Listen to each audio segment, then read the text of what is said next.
Hi, I'm going to leave you this video, I'm going to make you this video, I should say, to serve as an introduction towards this unit on Augustus and the Augustan age. And I'm hoping that this mind map that I create for you is going to provide a really good overview and to give you the context needed to understand where is Rome at the time of Augustus coming into power and what are the things that have happened in the background in order to lead to him becoming a leader, if that makes sense. So let's go into it. So Rome, at the time, as a government, is a republic. And a republic just basically means people are elected to serve the people. Government officials are elected by the people to then serve their needs and things like that. So it's a step away from kingship. So previously Rome was full of kings, which is one person taking all of the power. And this had a lot of instability and troubles in and of itself. And so that's why the republic was established, to step away from kingship and having one person take all of the power. As I said, it's to be done through elected officials. And these came in the form of a senate, which is a group of senators, so a group of people who'd meet weekly and discuss and talk about different political matters, as well as two consuls. So you think of two consuls, kind of like today's, you might have two prime ministers. So not one person taking all of the power, but two people with identical power, so that you can't have the one person quickly shoot up. That's the idea.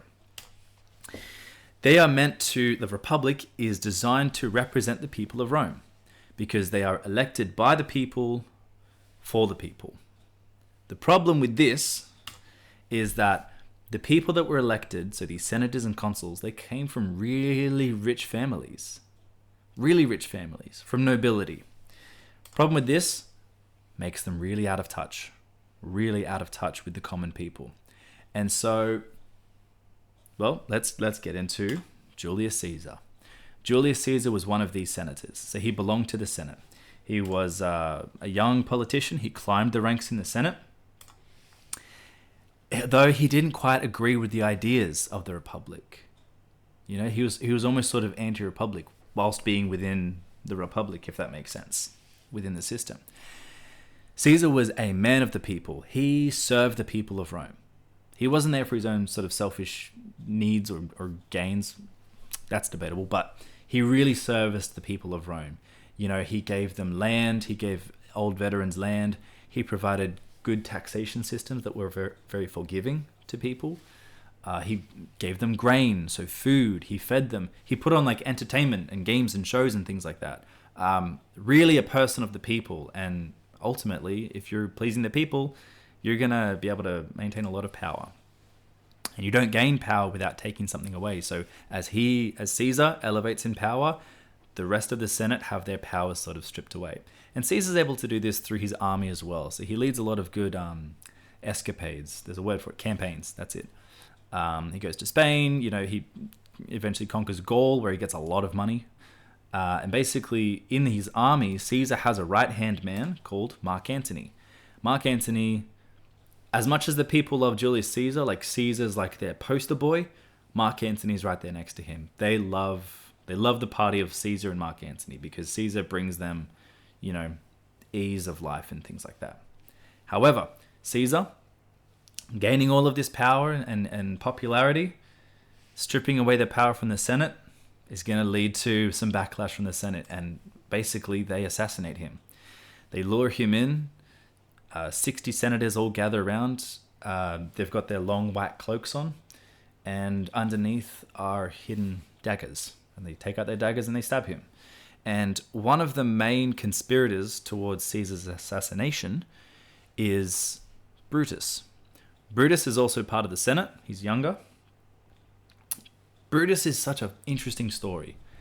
And there's a fantastic song called Brutus by an artist that I forget. Oh my goodness. It's a very famous TikTok song, came from it.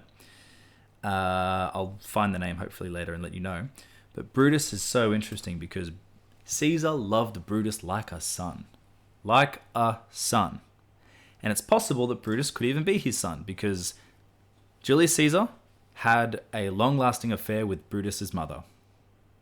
Seraphina, something like that. And so it's possible that Brutus could actually maybe have been Caesar's son. We don't know. And of course, Brutus adored Caesar. Brutus loved him. He just craved him and just like obsessed over Caesar. Only thing that he obsessed more than Caesar was the Republic. This idea of the Republic. Now here comes a problem, because Caesar is anti-Republic. So Brutus he's got this tear in his life. He's torn between his beliefs and ideas and his love for, I don't know, what could be his father. And eventually leads to, pardon me, leads to Caesar's assassination. Brutus is actually the senator who delivers the final blow, allegedly, to kill Caesar. So, we've got a lot so far. I'm going to introduce another character to you, a character named Octavian. Octavian there's a reason why he's in blue and he stands out. He's very, very important. So, Octavian is actually related to Julius Caesar. He's the great nephew. So it's Caesar's sister's grandson. Yeah, Caesar's sister's grandson. So it's his great nephew. That's how Octavian is related to Julius Caesar. However, Octavian, young boy, right? And he was very, very weak, very sickly. Think of like allergies, food intolerances, hay fever, like not skinny, but like, very weak and sickly, right? So wasn't super involved in like this, like Julius Caesar's power, but Caesar did love him. So his grandmother was Caesar's sister, so that's how they're related. Now, he was close with Caesar, and at one point Octavian wanted to be more involved with his great uncle, Julius Caesar. When Caesar went to Spain to do like a massive campaign, Octavian was like, yep, I'm going to go. Stepped outside, boom, sick again. And it was sort of like he almost became like a laughing stock with the people of Rome. Because they're like, oh yeah, sure, you're sick, sure thing, They kind of chalked it up to like, yeah, he's just a coward. So, be that as it may. So he wanted to go to Caesar's fame, but was too sick. Now, upon hearing that his great uncle has been assassinated, Octavian then travels to Rome to just sort of like be there, right? Because more families in Rome, he wants to go and just, grieve and do all of that. So now we go to Mark Antony over in the top right. So Mark Antony is Caesar's right-hand man. Remember? It's his military general. He's like right next to the poster boy. People love Caesar. People love Mark Antony. Super popular. When Julius Caesar was assassinated, so by the Senate, Mark Antony fled Rome. And there's a very famous quote that goes like, when Caesar was assassinated, it was only a half job done. The other half should have been Mark Antony, because Mark Antony is his main, supporter. So Mark Antony fled Rome for his own safety. He came about 2 weeks later.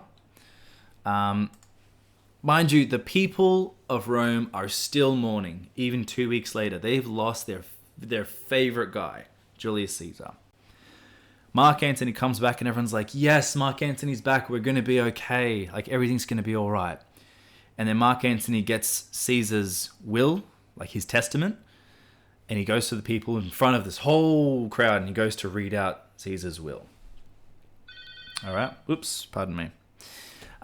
He goes to read out his will. Now, he's expecting to be Caesar's heir. And I say expecting to sort of give away the plot.